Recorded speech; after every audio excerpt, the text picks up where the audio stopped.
Com as novas tecnologias inventadas, os games estão chegando em um nível completamente novo, com histórias cativantes e gráficos que beiram realismo.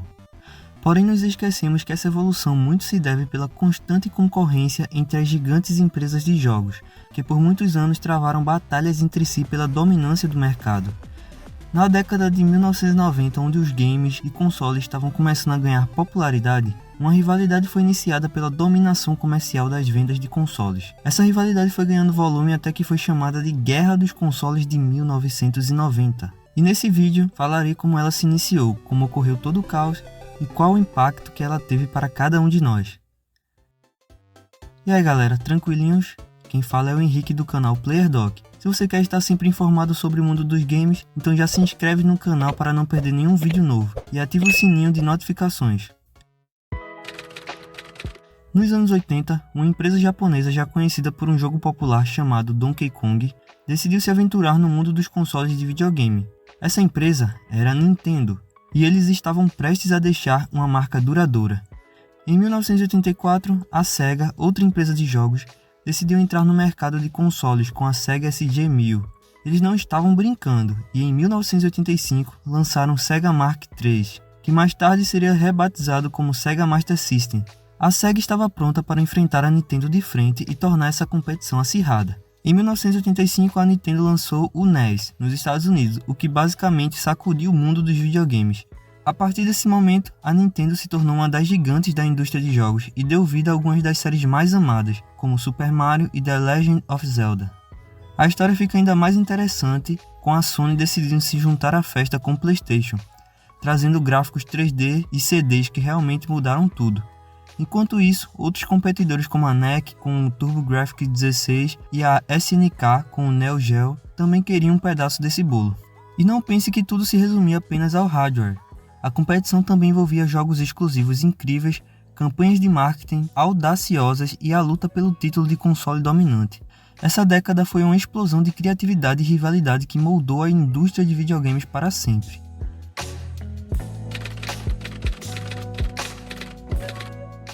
Em 1988, a Sega estava cansada de ficar na sombra da Nintendo e decidiu agitar as coisas lançando o primeiro console de 16 bits da história, o Mega Drive, ou Sega Genesis nos Estados Unidos. Esse console era um verdadeiro monstro de processamento, equipado com um poderoso processador Motorola 68000. Na época, era considerado o melhor, graças ao seu som impecável e impressionante capacidade gráfica devido à velocidade de processamento. Com 16 bits à disposição e um aumento nas capacidades de memória, os desenvolvedores puderam criar personagens únicos e enredos mais envolventes e complexos. A Nintendo não ficou parada por muito tempo e em 1990 lançou o Super Famicom, que também ficou conhecido como SNES, Super Nintendo. Embora o SNES fosse poderoso em muitos aspectos, ele estava um pouco atrás quando se tratava de processador, funcionando a 3,57 MHz. Isso dificultou um pouco o desenvolvimento de jogos de alta qualidade para o console. No entanto, isso não impediu que o SNES se tornasse um sucesso estrondoso, e em pouco tempo ele recuperou a liderança. A Nintendo trouxe todos os seus maiores sucessos do NES para o SNES, o que foi um dos principais motivos para a popularidade do console. Jogos como Super Mario World, que veio com a jogabilidade incrível e muita diversão, mostraram o potencial do SNES. Além disso, outros títulos de sucesso fizeram a transição suave para o novo console, agradando aos fãs dos jogos de 8 bits. Para enfrentar a concorrência, a Sega lançou a série Sonic the Hedgehog, criando um mascote icônico que conquistou os jogadores com sua jogabilidade de alta velocidade. Isso ajudou a equilibrar a disputa entre as duas gigantes dos videogames, e assim, a batalha entre Sega e Nintendo nos anos 90 continuou a aquecer, trazendo algumas das melhores lembranças para os fãs de videogames.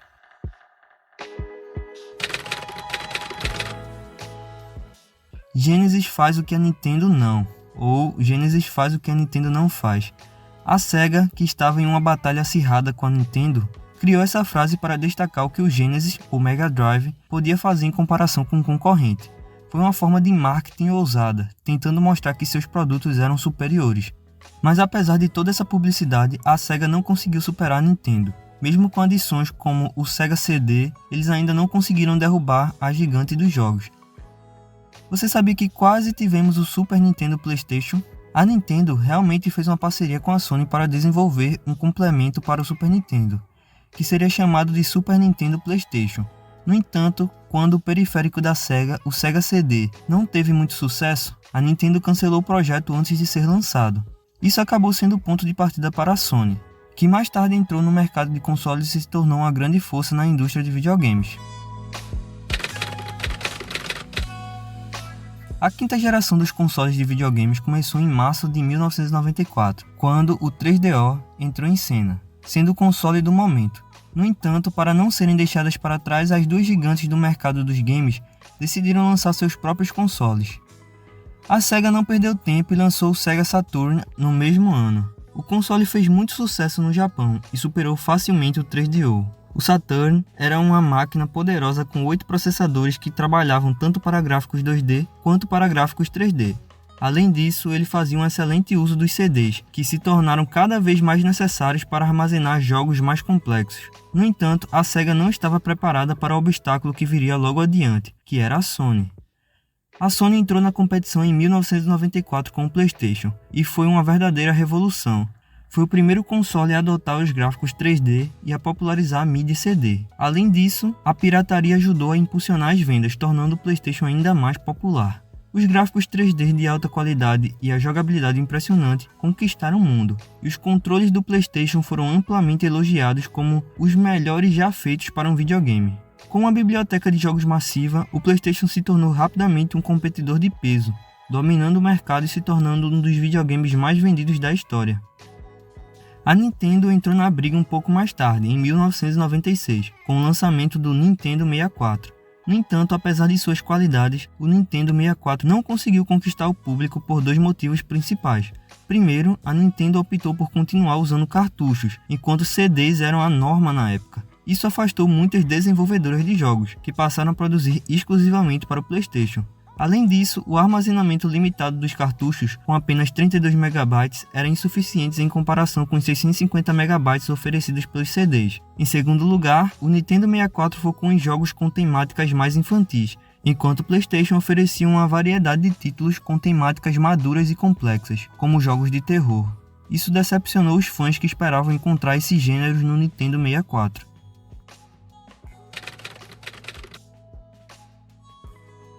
E finalmente chega a sexta geração de consoles de videogame, que começou em novembro de 1998, quando a Sega lançou o incrível Sega Dreamcast. Esse console revolucionário veio com 128 bits de pura potência e causou um grande impacto. Quando foi lançado, foi muito bem recebido e vendeu como água nos primeiros meses. O Dreamcast foi pioneiro em muitos aspectos. Foi o primeiro console a vir com um modem embutido para acesso à internet, abrindo caminho para jogos online como o popular Phantasy Star Online, que era um RPG online cativante. Além disso, o Dreamcast tinha uma variedade de acessórios, incluindo um teclado e um mouse. Parecia que a Sega finalmente estava se recuperando e pronta para brilhar novamente, mas aí a Sony jogou seu trunfo na mesa, o PlayStation 2.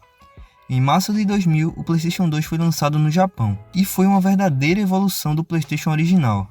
Uma coisa legal foi que o PS2 veio com o suporte para jogos do PlayStation original, o que ampliou bastante sua biblioteca de jogos. Além disso, ele adotou a tecnologia de DVD, o que significa que você podia reproduzir DVDs e CDs de áudio nele. No entanto, havia um detalhe: ele tinha um sistema de verificação de mídia para aceitar apenas CDs e DVDs originais da Sony, o que não agradou a todos, mas algumas pessoas descobriram maneiras de contornar isso, o que deixou muita gente feliz. Em 2001, o Nintendo GameCube também entrou na briga, trazendo algumas inovações e jogos incríveis como Zelda The Wind Waker e Super Mario Sunshine. No entanto, mesmo com suas qualidades, o GameCube acabou ficando na sombra do impressionante PlayStation 2 da Sony. O PlayStation conquistou o mercado de videogames de forma espetacular. Sua tecnologia inovadora, um catálogo diversificado de jogos e uma estratégia de marketing eficaz fizeram dele um verdadeiro campeão. A Nintendo, embora ainda fosse relevante, viu sua fatia de mercado diminuir um pouco. A Sega, apesar de ter tido uma presença forte nos anos 90, não conseguiu manter o ritmo e eventualmente saiu do mercado de consoles após o Dreamcast. Outros consoles menos conhecidos como o TurboGrafx-16 e o Neo Geo também não conseguiram alcançar os mesmos sucessos das gigantes. O resultado dessa batalha dos consoles nos anos 90 deixou a Sony como uma das líderes incontestáveis da indústria de videogames. A competição contínua entre as empresas continuou moldando a indústria nos anos seguintes, resultando em inovações tecnológicas, jogos incríveis e uma ampla variedade de opções para os jogadores. A década de 1990 deixou um legado duradouro na história dos videogames, com muitos jogos e consoles ainda sendo lembrados e amados por jogadores de todas as idades. Essa era de competição também deu origem a algumas das franquias de jogos mais icônicas, como Sonic the Hedgehog, Super Mario, Final Fantasy, Street Fighter, Mortal Kombat e Resident Evil. Além disso, houve uma crescente ênfase na narrativa e nos enredos, resultando em jogos com histórias envolventes e personagens bem desenvolvidos, uma tendência que continua forte na indústria de jogos contemporânea. E não podemos esquecer a transição dos cartuchos e CDs para formatos digitais, influenciada pelas lições aprendidas durante essa batalha épica. Essa foi a famosa guerra dos consoles de 1990, que nos deixou contribuições que continuam a enriquecer a experiência de jogar videogames. Se você gostou do vídeo, deixa um like para me ajudar a estar sempre trazendo conteúdos cada vez melhores. Muito obrigado por assistir, até o próximo vídeo, valeu!